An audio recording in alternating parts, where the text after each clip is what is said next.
अभी है ना, वीडियो चलेगी नहीं, उनकी चलेगी, आप नहीं हटा रहे। परम ज्योति तमं समस्ते अनंत पर्यायी दर्पण तल इव सकला प्रतिफलति पदार्थ मालिका यत्र। पुरुषा सिद्धि उपाय ग्रंथ, और इस ग्रंथ के माध्यम से 12 भावनाओं पर अपनी चर्चा चल रही है। पिछली क्लास में अनित्य भावना की चर्चा हुई कि जो भी पद हैं वे सब क्या हैं, अनित्य हैं। क्यों अनित्य हैं? क्योंकि जो कुछ भी पांचों इंद्रिय के माध्यम से हमारे को जानने में आ रहा है वो सब पर्याय हैं। हाँ जी। और पर्याय तो व्यय रूप होती है ना, एक समय होती है, का नाश अवश्यम भावी है। और ज्ञान उस स्वरूप को नहीं जानता तो अध्रुव को ध्रुव होना चाहता है, और ऐसा कभी त्रिकाल हो सकता नहीं। तो कल लास्ट में एक बहुत अच्छी बात आई थी लास्ट क्लास में कि अनित्य का अनित्य पने ज्ञान होना भी सुख का ही कारण। समझ आ रही है बात? हाँ जी। ये वस्तु अनित्य है, हमें ऐसा ज्ञान हुआ कि ये अनित्य है, तो अनित्य का अनित्य पने से ज्ञान हमारे को सुख का कारण होता है। क्यों? यदि अनित्य का नित्य पने से ज्ञान होगा, अज्ञान होगा, मिथ्यात्व होगा उसके बारे में, तो वो दुख का ही कारण बनेगा। हाँ जी। वस्तु अनित्य और हम नित्य होना चाहते, उसको नित्य करना चाहते, तो वो कभी होगा, है ना? ऐसा।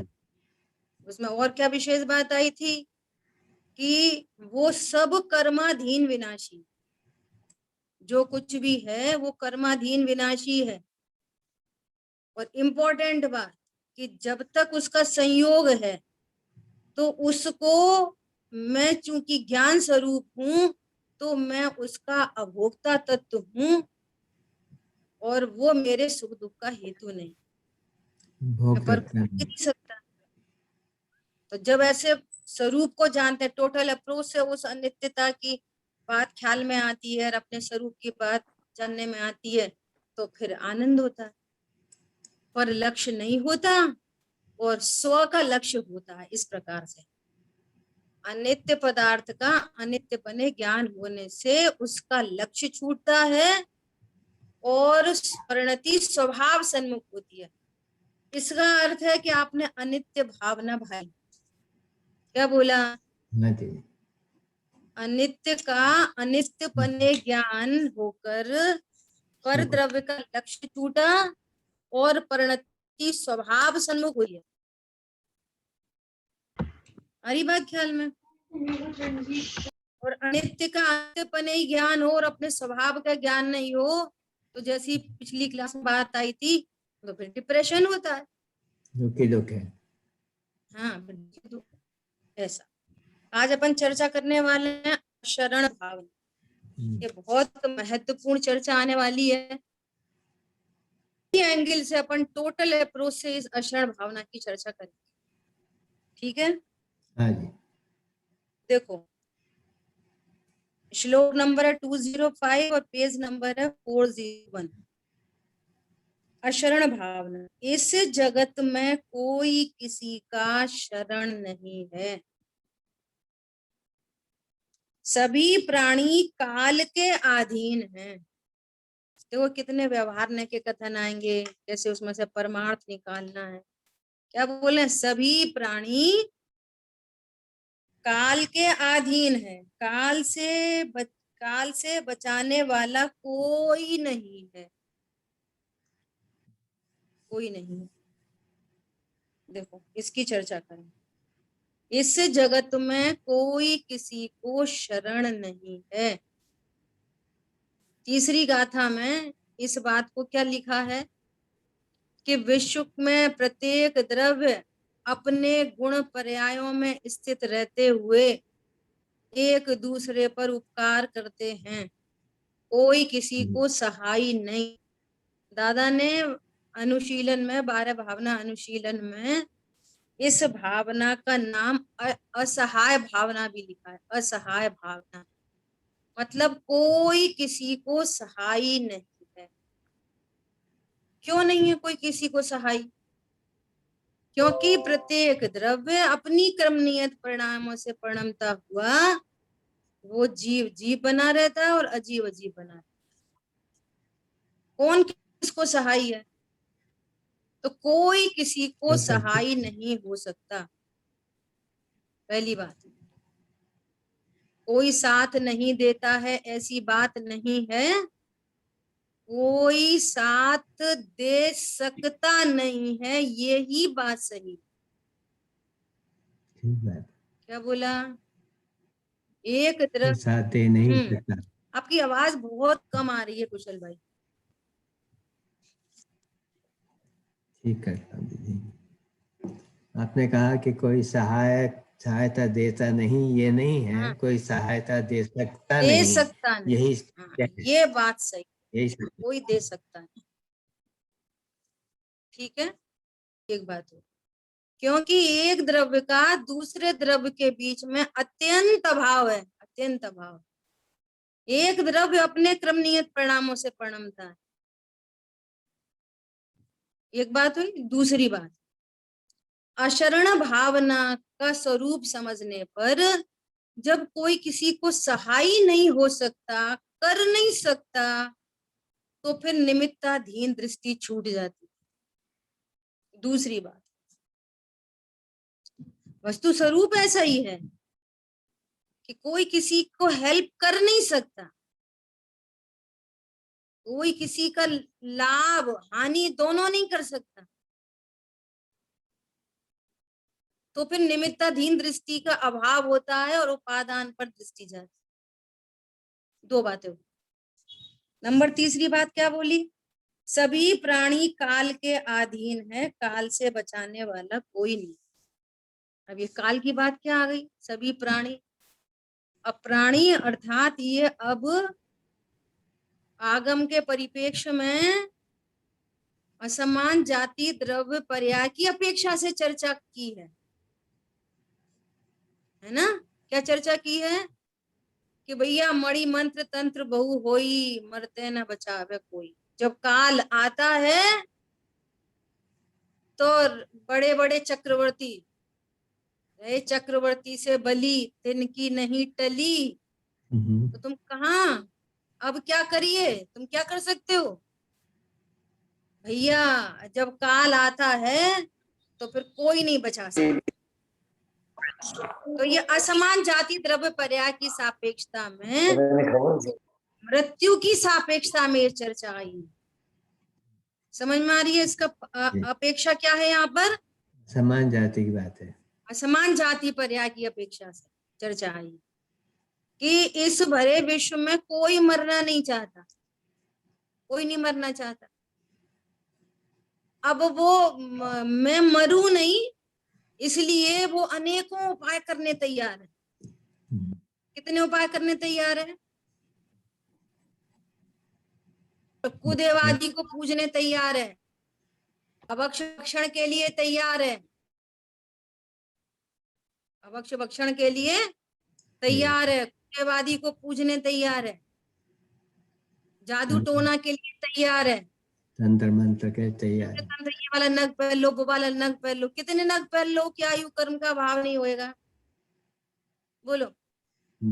किसने काम? 10 उंगली है ना, 10 उंगली में 10 प्रकार के वो डिफरेंट वो पहन लो सब। मूंगा और क्या क्या सब रहता है, वो गोमेद और बहुत सारे रत्न है ना, वो सब पहन लो तो आयु कर्म तो फिर बढ़ता रहेगा। फिर तो यही यही मनुष्य पर्याय अमर हो जाएगा, कोई जरूरत ही नहीं पड़ेगी आगे। बोलो, ऐसा हो सकता है? नहीं हो सकता। नहीं हो सकता। और स्वरूप जान के ग्रहित मिथ्या तो टूट जाता है। इसका फल ये है। क्या बोला?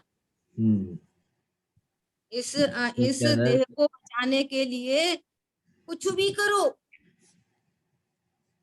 तो ग्रहित मिथ्यात्व का महापाप लगता है, महापाप का बंध होता है। इसलिए यहाँ पर उधर से बात की है। क्या बात की है कि काल के अधीन है, सभी प्राणी काल के अधीन है, अर्थात ये जो मनुष्य देह है ये आयु कर्म के अधीन है। जब वो काल आएगा तो बाहर में सब खड़े रह जाएंगे, करोड़ों बैंक बैलेंस, करोड़ों इंश्योरेंस, पत्नी, दुकान, मकान, बच्चे, बड़े बड़े डॉक्टर, बड़े बड़े साइंटिस्ट। बोलो कौन बचा पाएगा? कोई नहीं बचा पाएगा। वो ये स्वयं भी असमान नहीं जाति बचे। परंपरा की अपेक्षा से बात है। फिर दूसरी बात पूरी नहीं हुई यहाँ तक। दूसरी बात कि ये आयु कर्म का अभाव होने पर देह का वियोग होगा। मैं तो अजर अमर अविनाशी हूँ, मेरे थोड़ी मरण होगा। ऐसा कभी नहीं तो मरता। जब मैं मर सकता नहीं तो फिर ऐसी निमित्ताधीन दृष्टि की क्या आवश्यकता है कि ये भी खा लो, वो भी खा लो, ऐसे जी लो, उनको कर लो, जादू कर लो, टोना कर लो, ब्लड चढ़वा लो, जिसमें अनंत जीव राशि है, जिसमें एक बॉडी से दूसरी बॉडी में आता है तो अनंत जीव राशि मरती है। बोलो अनंत का घात करके और मुझे जीना है, हमारा आयु पूरा हुआ तो कैसे जियोगे? है ना। अपन उनकी बात करते हैं ना, काला जी, उनकी, तो वो उन्होंने क्या बोला, भैया आयु कर्म है तो खून क्यों चढ़ाएं, आयु नहीं है तो क्यों चढ़ाएं? समझ आई? ये कोई शरण नहीं है, शरण नहीं है, शरण नहीं है ऐसा। ठीक है, काल से बचाने वाला कोई नहीं, कोई नहीं है काल से बचाने वाला। अब क्या कह रहे हैं, व्यवहार से 4 शरण है, व्यवहार से 4 शरण है। कौन शरण है? अनंत का शरण है, सिद्ध का शरण है, और साधु का शरण है, जिन धर्म का शरण है, परंतु वास्तव में निश्चय से केवल अपना आत्मा ही शरण है, दूसरा कोई नहीं। ऐसा स्वसन्मुखता सहित विचार निरंतर करना, यह दूसरी अशरण भावना है। पूरे विश्व की नास्ती हो गई। शरीर के परिप्रेक्ष्य में अशरण की बात क्यों कर रहे हैं यहाँ पर? प्राणी के बात क्यों कर रहे हैं कि जो मरण का भय है ना, तो मरण का भय दूर हो, और इस जीवन को बचाए रखने के लिए आप इन केन प्रकार अन्य प्रकार का अभाव होकर ग्रहित मिथ्यात्व का नाश, ये पर्पस अशरण भावना। अब क्या कह रहे हैं, व्यवहार से 4 शरण है।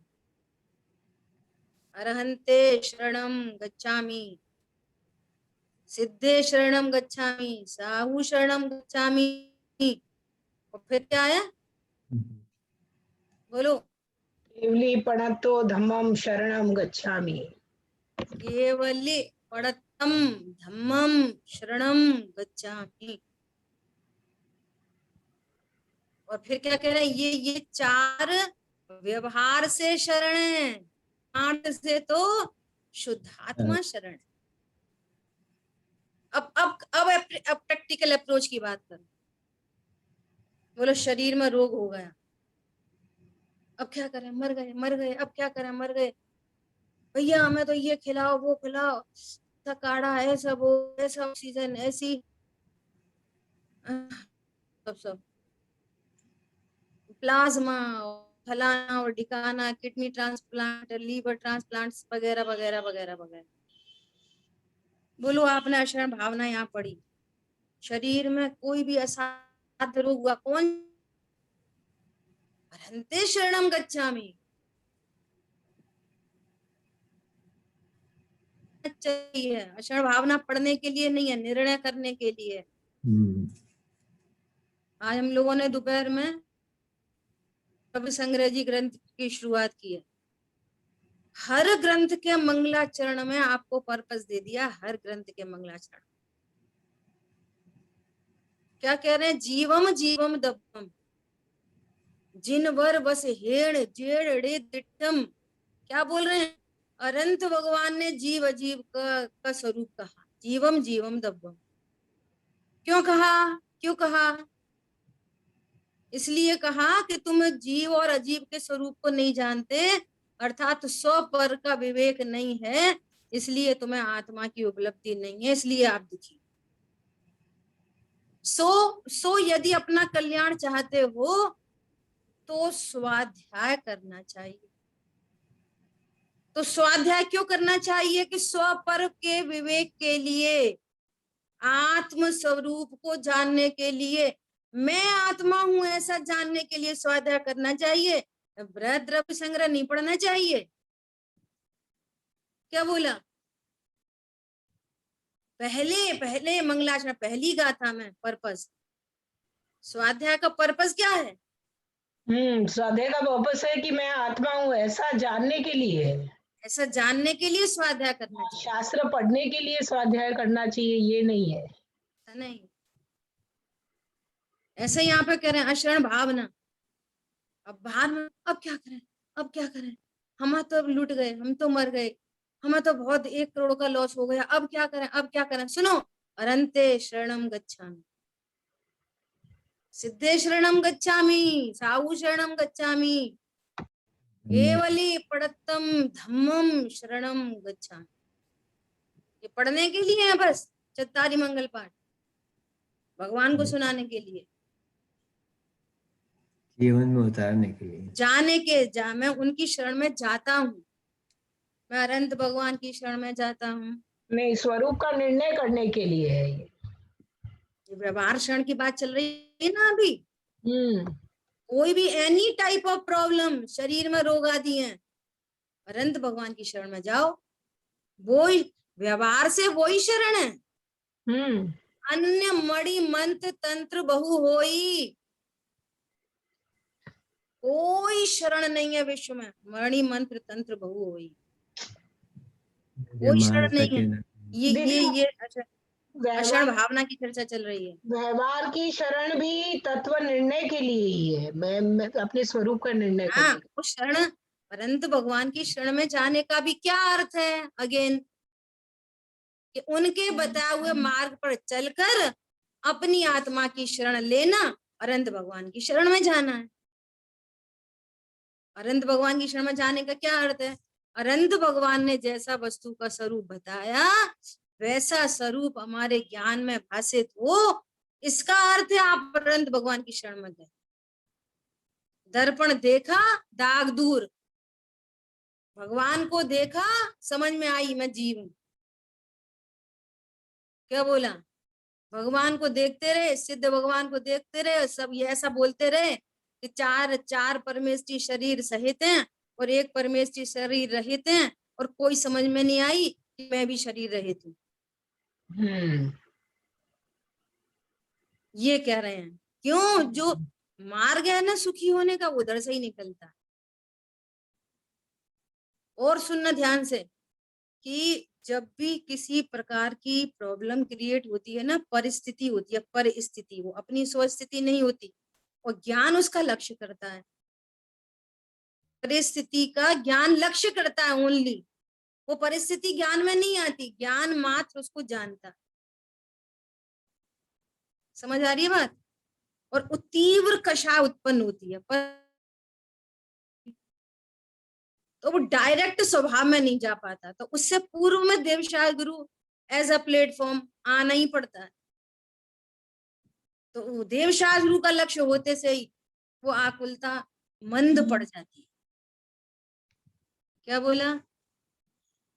देवशाह गुरु का लक्ष्य होते से ही वो तीव्र आकुलता मंद हो जाती है। तो जहां मंद आकुलता हुई तो वो वहां पर स्वभाव के सन्मुख आने का पूरा चांस होता है, तो स्वभाव सन्मुख हो जाती है प्रणति।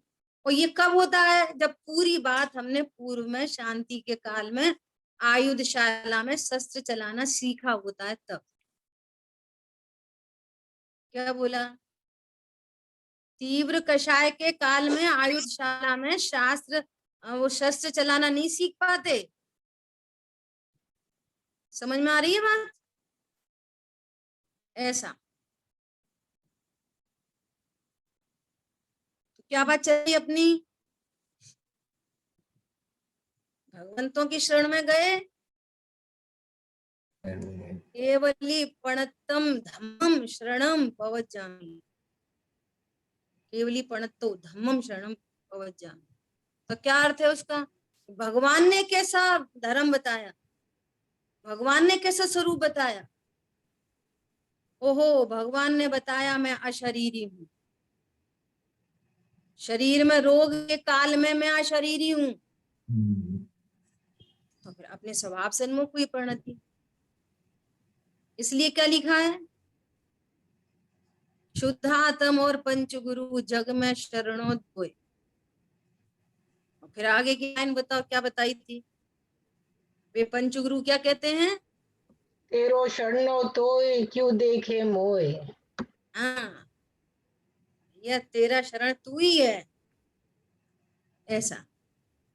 ठीक है, तब कह रहे हैं कि ये 4 शरण ऐसे व्यवहार शरण कहे जाते हैं, और वहां से अपनी शरण में आने का मार्ग मिलता है तो वो ज्ञान में सबका लक्ष्य छूट जाता है, पत्नी दुकान मकान बच्चों का। अब जितने भी विश्व में की समस्याएं, वे सारी समस्याएं द्रव्य भाव नो कर्म की है, सारी समस्याएं संयोगों की। हम तो बहुत दुखी हैं, पति हमारे सुनते नहीं है। हम तो बहुत दुखी हैं, क्यों दुखी हैं? पत्नी सुनती नहीं है। माता पिता क्यों? बच्चे बिल्कुल आज्ञा में नहीं रहते, हमारी केयर ही नहीं करते, हमसे देखने भी नहीं आते, हमसे मिलने भी नहीं आते। बच्चे क्या कहते हैं?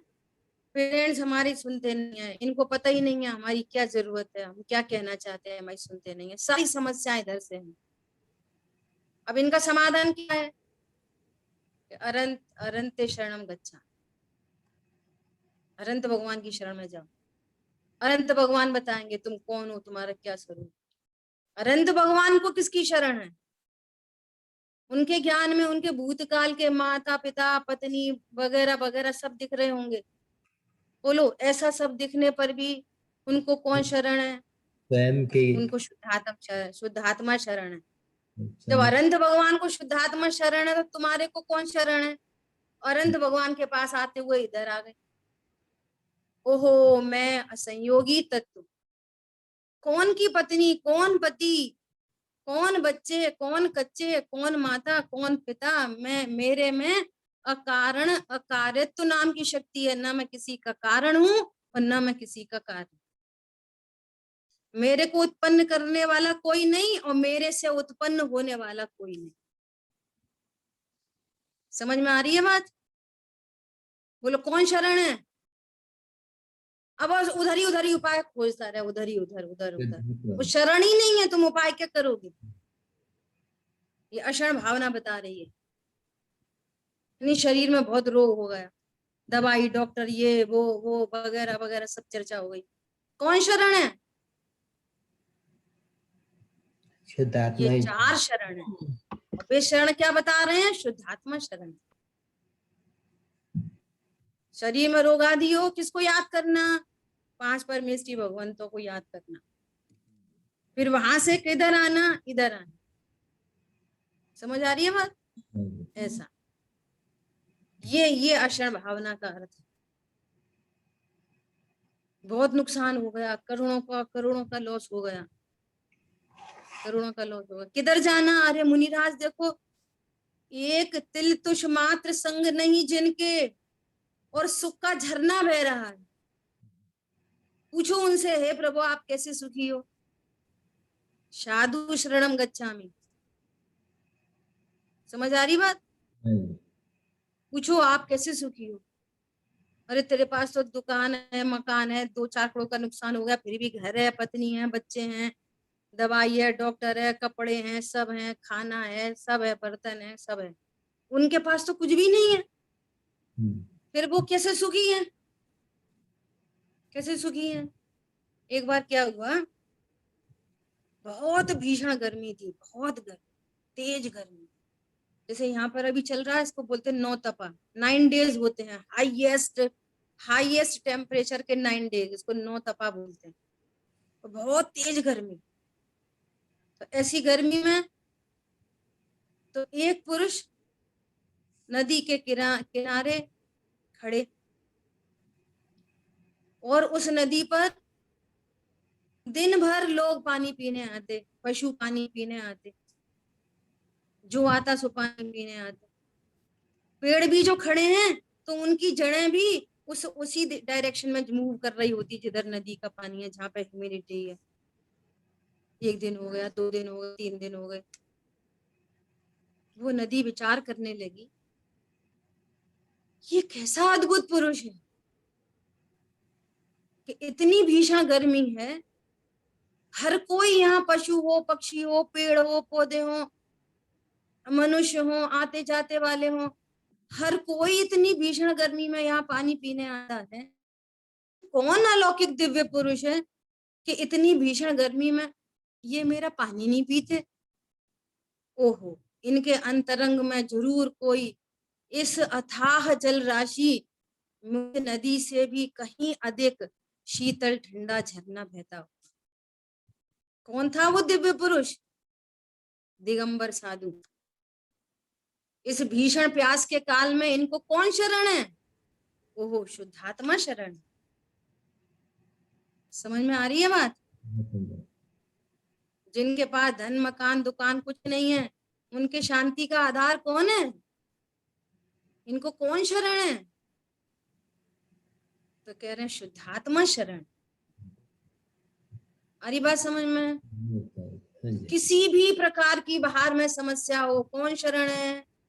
व्यवहार से देवशास्त्र गुरु, 5 परमेष्टि भगवान, और निश्चय से शुद्धात्मा। और शुद्धात्मा शरण का अर्थ क्या है? कि द्रव्य गुण पर्याय से जीव के स्वरूप को जाने, और गुण भेद पर्याय भेद को गौड़ करके मैं त्रिकाली ध्रुव भगवान आत्मा हूँ, सदा एक रूप रहता हूँ, अविनाशी हूँ, अजर अमर हूँ, अशरीरी हूँ, निष्कर्म हूँ, निष्कषाय हूँ, अनाहारी हूँ, असंयोगी तत्व हूँ, वगैरह वगैरह। जो जैसी समस्या हो वैसा विशेषण लगा के वो ज्ञान स्वरूप हो, सुख का भंडार हो, सुख का भंडार। हरी बात समझ में? पंडित साहब ने एक रचना लिखी है। क्या रचना लिखी है?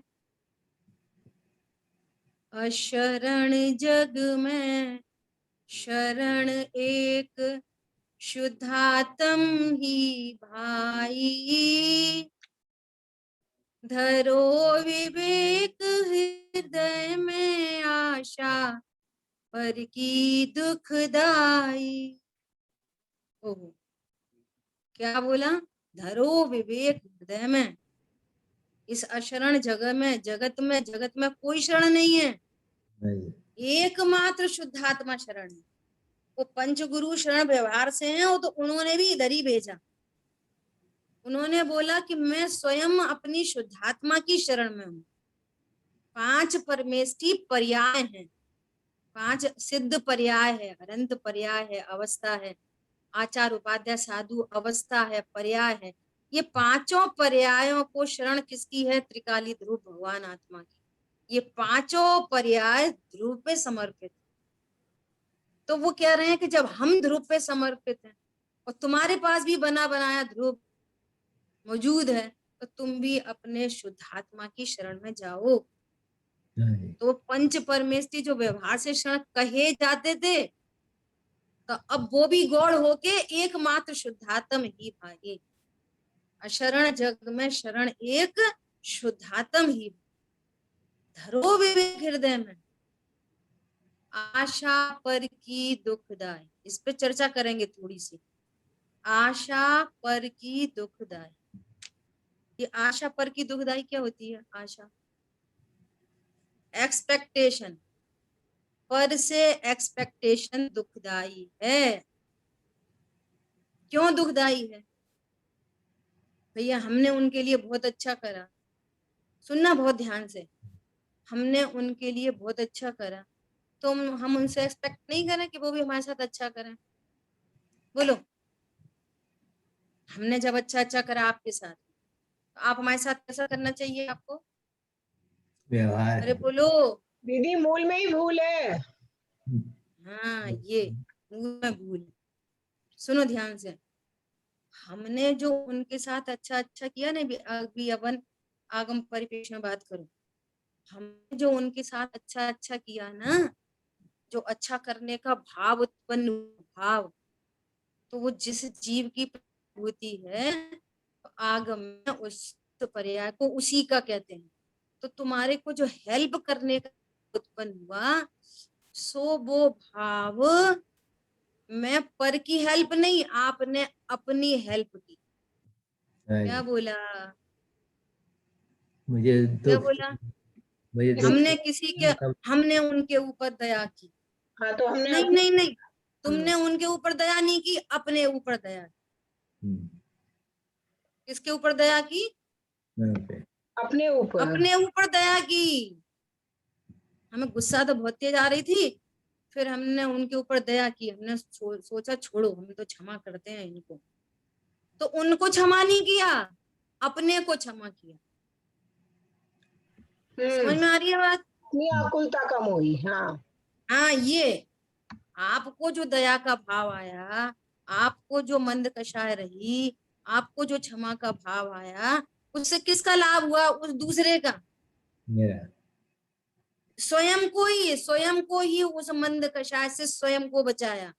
तीव्र कषाय नहीं हुई और पाप बंधता, सो पाप नहीं बंधा, पुण्य बंध गया। तो इस प्रकार से अपने को बचाया, अपने ऊपर दया की। झूठ नहीं बोला, सो अपने ऊपर दया की। मायाचारी नहीं हुई, सो अपने ऊपर दया की। पहले दया करो अपने पर, दूसरे के लिए कुछ नहीं किया। इधर क्षमा का भाव हुआ, वो तो भी क्रोध की अग्नि में जलता हो, तो जलता हो। समझ आ रही बात? एक बात, अपने अपने अब जो कोई दया की, हमने उनके साथ अच्छा किया, उनके साथ नहीं अच्छा किया, अपने साथ अच्छा किया। नंबर एक बात। नंबर दूसरी बात, कि इस उत्पन्न होती हुई पर्याय को उस जीव का कर्ता तो कहते हैं, परंतु ऐसा कर्ता नहीं है कि फेर फार से कर्ता हो जाए। वो क्रम में उत्पन्न हुआ है, क्रमबद्ध में उत्पन्न हुआ है। दया का परिणाम, क्षमा का परिणाम, सत्य बोलने का परिणाम, अलोभ का परिणाम, अपरिग्रह का परिणाम, है ना, ब्रह्मचर्य का परिणाम, अपरिग्रह का परिणाम। ये जो उत्पन्न हुए ना, सो दूसरे के लिए नहीं उत्पन्न हुए, अपने अपने लिए उत्पन्न हुए हैं और क्रमबद्ध में हुए हैं। तो इससे प्रूव होता है कि तुमने दूसरे के लिए कुछ नहीं कहा किया। ये अपने क्रम में उदयाधीन व्यवस्था में मंद कषाय रूप परिणाम हुआ है, दूसरे के लिए नहीं आया है, तो स्वयं से ही उत्पन्न हुआ। दो बातें हो गई। योग्य होने योग्य। उनके लिए नहीं किया और क्रमबद्ध में हुआ, सो किया कहाँ पे चला गया? हुआ में। किया कहाँ चला गया? हुआ में। हुआ, वो किया नहीं, हुआ। समझ आ गई बात? अब उसको करना चाहिए, तो भैया उसका फैक्टर अलग है, उसके फैक्टर अलग है। आपके पुण्य का उदय होगा तो बाहर उधर से हेल्पिंग होएगी, नहीं होएगा तो अनेक, तुम कह रहे हो कि हमने बहुत करा बहुत करा बहुत करा। पहली बात तो किया नहीं, अपने लिए किया, क्रमबद्ध में किया, और सबसे सबसे हाईएस्ट पॉइंट ये है कि तुम तो करता हो, तुम करते कहाँ हो। हाई पॉइंट यहाँ पे आना है, यहाँ तक आना है ना। अब अच्छा पर की दुखदाई पे बात चल रही है, अब उधर भी तुम्हारे लिए कुछ करे, सो आपके परिणामों में जो शांति है, सो पंचगुरु और शुद्धात्मा के आश्रय से शांति होती है। कभी भी पर लक्ष्य से, पर के कारण शांति हो सकती नहीं। और रही बात, उसको चाहिए, उसको हमारे साथ अच्छा करना चाहिए, तो वो उसके क्रम नियत में जो परिणाम होंगे उस अनुसार होगा। पहली बात। दूसरी बात, वो भला करे भी और तुम्हारी सुखी होने की योग्यता नहीं हो तो उसका भला होना भी तुम्हारे सुख का कारण नहीं बनेगा, नहीं बनेगा, नहीं बनेगा, नहीं बनेगा। आशा पर की दुखदाई, दुखदाई। समझ में आ रही है? कितने एक कार्य के होने में कितने फैक्टर काम करते हैं, हाँ, कितने फैक्टर काम करेंगे भैया, उसका भी तो उदय होना चाहिए और आपके भी तो आघाती कर्म का उदय होना चाहिए, आपके भी तो आघाती कर्म का साता का उदय होना चाहिए। सो बाहर की परिस्थिति अनुकूल हो तो हम इतना अच्छा करते हैं, वो खराब करते, सुनो तुम्हारे असाता का उदय है, इसलिए नो कर्म विपरीत। और आपको शरण चाहिए ना, बाहर की परिस्थिति भी स्थिति भी अनुकूल चाहिए ना, तो वो इधर से ही होती है, शुद्धात्म और पंचगुरु जग में शरणों दो। वो भाव भी अच्छा हो, अच्छा हो, उसके कर्म देगा, उसके अकॉर्डिंग वो कर्म की भी प्राप्ति होगी। उपाय तो इधर है, उधर उपाय ही नहीं है। तो स्वरूप नहीं जान, अशरण भावना का नहीं जानने से पर की एक्सपेक्टेशन वो आपके अकॉर्डिंगली नहीं हो रही है तो दुखदाई, तो बहुत खराब है।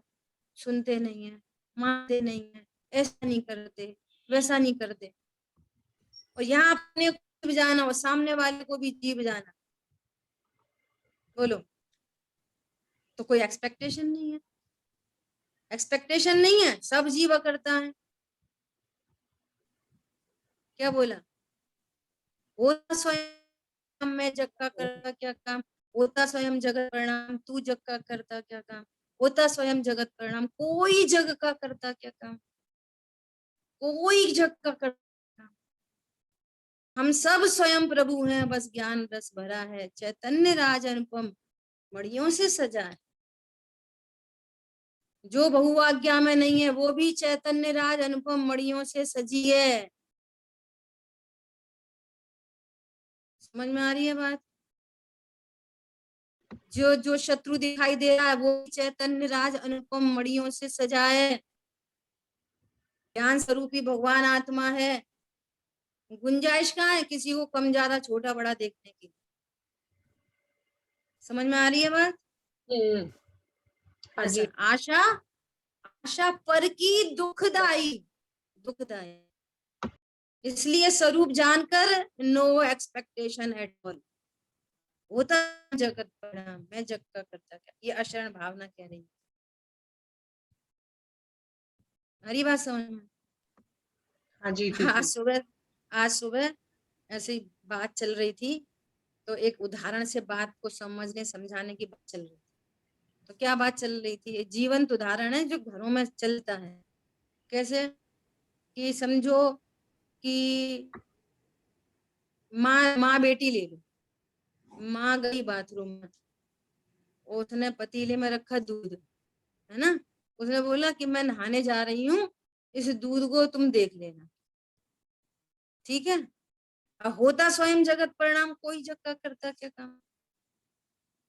अब वो खड़ी थी, देख रही थी, और 2 मिनट में मोबाइल की घंटी बज गई या उसे कुछ और दूसरा काम याद आ गया, वो 2 मिनट के लिए हटी और दूध निकल। होता स्वयं जगत परिणाम, कोई जग का करता क्या काम। अब वो आई वापस, वो तो हमें मालूम है, तुम तो बात ही नहीं मानती, तुम तो करती नहीं है, तुम तो ऐसा नहीं करती, उसके लिए पॉइंट समझ में आया? बोलो, सर्वज्ञ भगवान से पूछो कि मिनट तक फलाने घर में ऐसा दूध रखा, उस दूध की क्या होनहार है, उसकी पर्याय कैसी होने वाली है। तो कैसी होने वाली है, वो निश्चित है कि अनिश्चित है? जो दूध निकला है वो निश्चित है अनिश्चित है? बोलो। निश्चित है। पहली बात निश्चित है, पहली बात निश्चित है। नंबर 2, वो हमारा है कि तुम्हारा है, उससे फायदा है कि नुकसान है। ऐसे तो बोलेंगे पुद्गल से मैं भिन्न हूँ, पुद्गल से न लाभ है न पुद्गल से हानि है, और दूध निकल गया तो लड़ाई लड़ाई मची है। कितनी हानि है, वो 2 चम्मच दूध गिर गया, उससे कितनी हानि। सम्यक दर्शन रुक कुछ नहीं। जाएगा? नहीं। बोलो,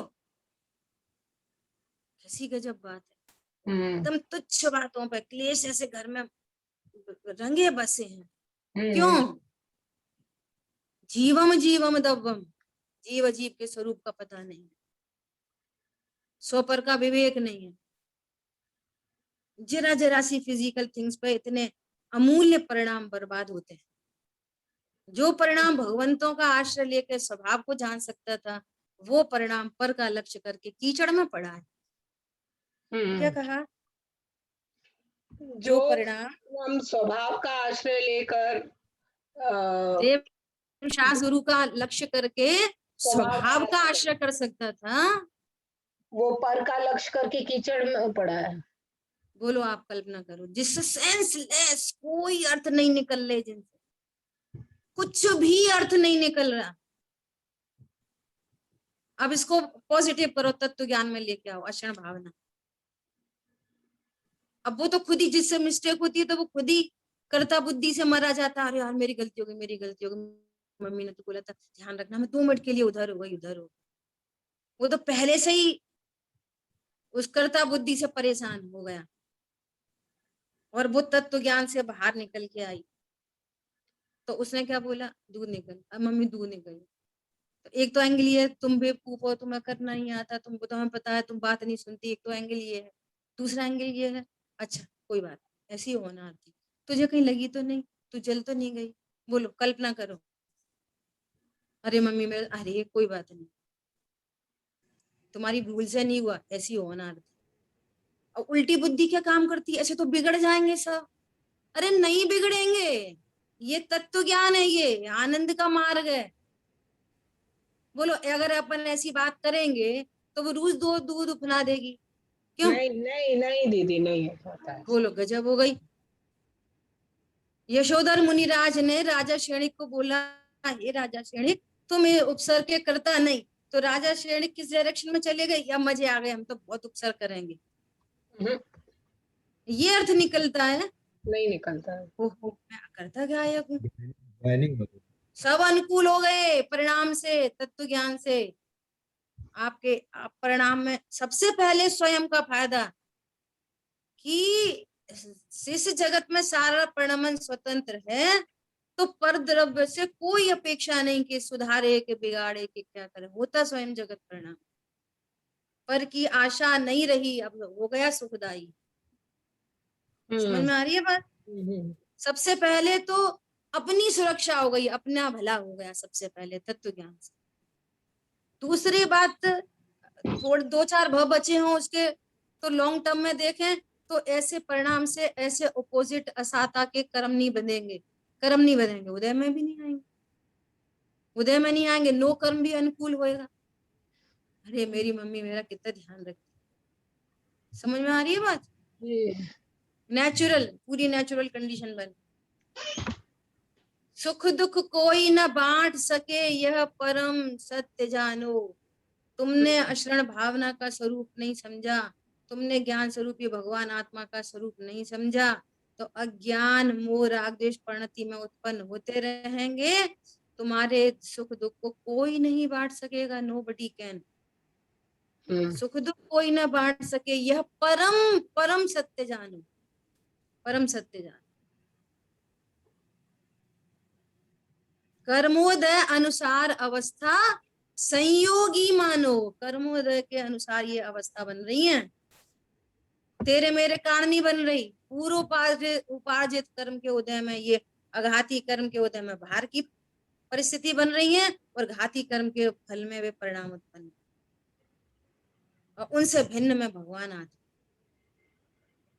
जब भी कोई समस्या है, किसी प्रकार की प्रॉब्लम है ना, शुद्धात्म और पंच जग में शरण दो। आपने अपने स्वरूप को जाना, पर से अपेक्षा छोड़ दी, कोई अपेक्षा नहीं, है ना, और स्वभाव के साथ हुई परिणति। उसका अर्थ है कि आपने अशरण भावना का स्वरूप समझकर, अशरण भावना भाई, कोई शरण नहीं है भैया, कोई शरण नहीं है, कोई शरण नहीं है, तो उसको पॉजिटिव में, अस्थि से अशरण जग में शरण एक शुद्धात्म ही भव। ये शुद्धात्मा शरण, इसके आश्रय से सर्व दुख मिटते हैं, मिटते ही हैं। पता नहीं मिटेंगे कि नहीं मिटेंगे, मिटते ही हैं। समझ आई बात? हाँ जी दीदी। बहुत सुंदर। इसलिए बाहर में कभी कहीं किसी से कोई अपेक्षा नहीं, वही होगा जो होने योग्य होगा। अयोग्य इस विश्व में होता नहीं, हो सकता नहीं। क्लियर? इस तरह से अपन ने अशरण भावना का अर्थ समझा। कल अपन चर्चा करेंगे संसार भावना। संसार क्या है, विश्व क्या है और मैं क्या है। विश्व, संसार और मैं, इस 3 पॉइंट पे चर्चा करेंगे अपन संसार भावना के माध्यम से। कौन से 3 पॉइंट हैं? विश्व, संसार और मैं। विश्व, संसार और, ठीक है। जिन वाणी के ज्ञान से सूझे लोकालो, सो वाणी मस्तक नम सदा देत हूँ लो। बोलिए द्वाशांगमयी जिनवाणी माता की जय हो। जय हो। जय जिनेंद्र। जय जिनेंद्र। जय जिनेंद्र। जय जिनेंद्र।